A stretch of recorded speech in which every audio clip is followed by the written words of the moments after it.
El tema de hoy es la capacidad en el derecho romano. ¿Qué entendemos por capacidad? La capacidad es un atributo de la personalidad que otorga la aptitud para ser titular de derechos y obligaciones. Ahora bien, esta capacidad se divide en status libertatis, status civitatis y status familiae. El status libertatis, ¿qué nos quiere decir? Era la libertad que tenía la persona, esa capacidad de ser libre y no esclavo. La pérdida de este estatus implicaba una condena hacia la pérdida de libertad.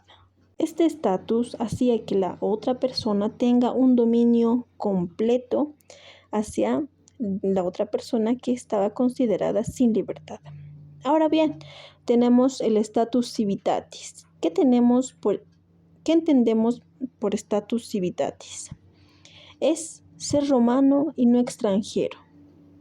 El status civitatis positivo era un conjunto de derechos que el ordenamiento jurídico concedía a un individuo para reclamar o proteger sus intereses.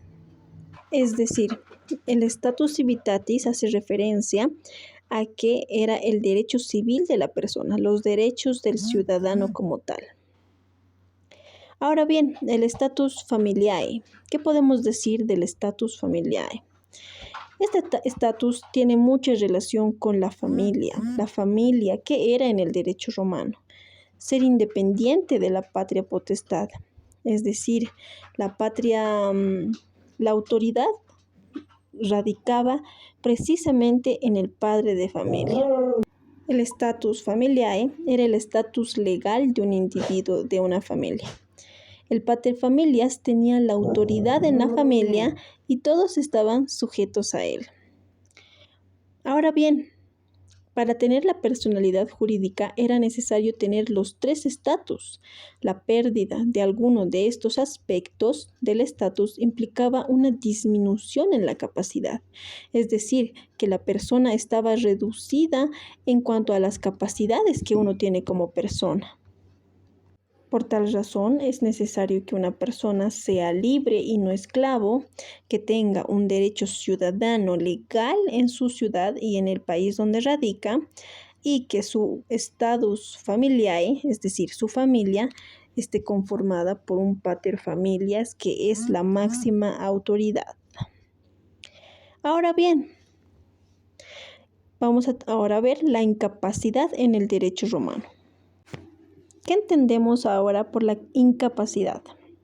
La incapacidad es o puede ser la imposibilidad total o parcial de ejercer un derecho o no. Ahora bien, tenemos la incapacidad de derecho y la incapacidad de hecho. ¿Qué es la incapacidad de derecho? Es la falta de aptitud para ser titular del mismo. Se refiere a la imposibilidad de realizar ciertos actos. Esta puede ser absoluta, como por ejemplo, cuando son esclavos, tienes una incapacidad absoluta de realizar ciertos derechos, como por ejemplo la incapacidad de celebrar contratos, de comprarse un bien inmueble. Asimismo, puede ser esta relativa. La incapacidad de derecho relativa quiere decir una capacidad parcial, una incapacidad que solamente puede darse en ciertas personas, como por ejemplo en latinos, en libertos, como podemos ver en la presentación, en peregrinos. Entonces, esta capacidad relativa va a hacer que la persona solamente posea alguno de estos derechos. Asimismo, podemos ver que esta capacidad relativa puede darse en peregrinos, es decir, en personas que están en lugares extraños, en hijos de familia, con hijos no reconocidos, donde los matrimonios no han sido consolidados, y en colonos. Ahora bien, ¿qué es la incapacidad de hecho? Es la falta de aptitud para ejercer derechos. ¿Eso qué quiere decir? La incapacidad de hecho es una limitación que impide a una persona ejercer ciertos actos de la vida civil. De igual manera, esta puede ser absoluta y relativa. Como por ejemplo, aquí tenemos ejemplos de la incapacidad de hecho absoluta, que puede ser personas por nacer, infantes, dementes, que bueno, ahora son personas con discapacidad, pródigos. Por consiguiente, también tenemos la incapacidad hecho relativa, como les había mencionado. Esta incapacidad de hecho la tienen algunas personas para realizar algunos actos jurídicos, pero de forma limitada. Esto puede deberse a la edad, es decir, en impúberes, también en pubertos. Ahora también esta capacidad limitada puede ser por un estado civil u otras circunstancias, como por ejemplo podemos mencionar a las mujeres que antes eran consideradas, ¿no?, una población vulnerable. Las mujeres también entran dentro de este campo. Asimismo están los enfermos permanentes, ¿no?, aquellas personas con discapacidad grave o muy grave.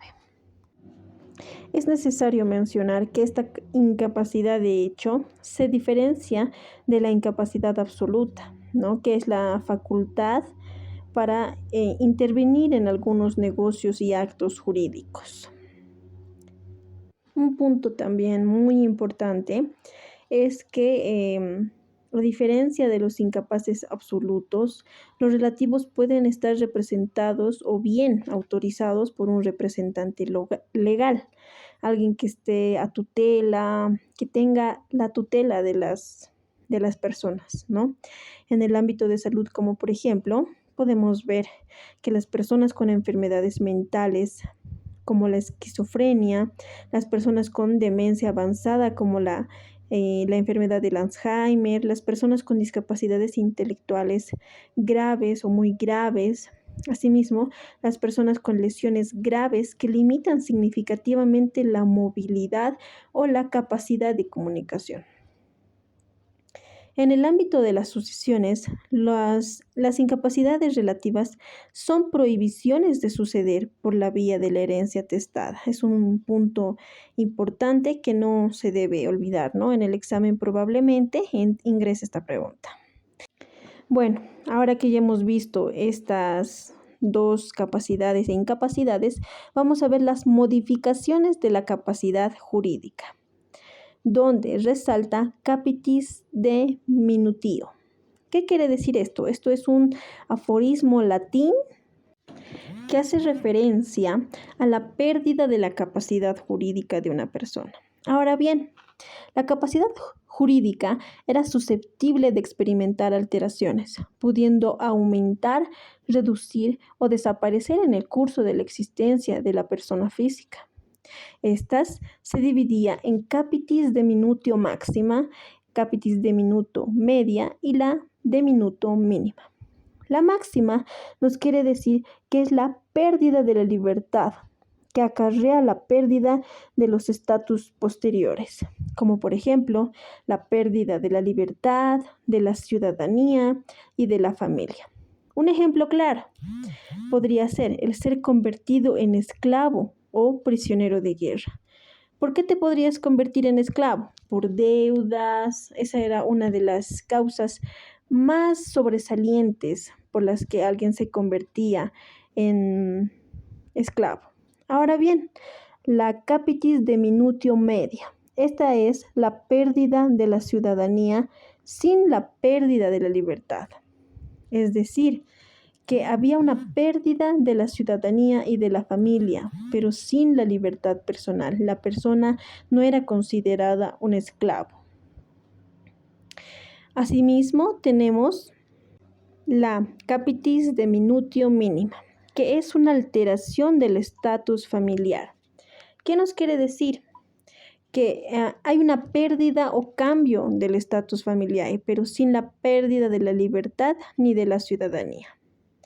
El capitis de minutio es un concepto muy usado entre los profesionales del mundo legal. En el derecho romano existían personas que, independientemente de su edad, podían perder su ciudadanía y su libertad.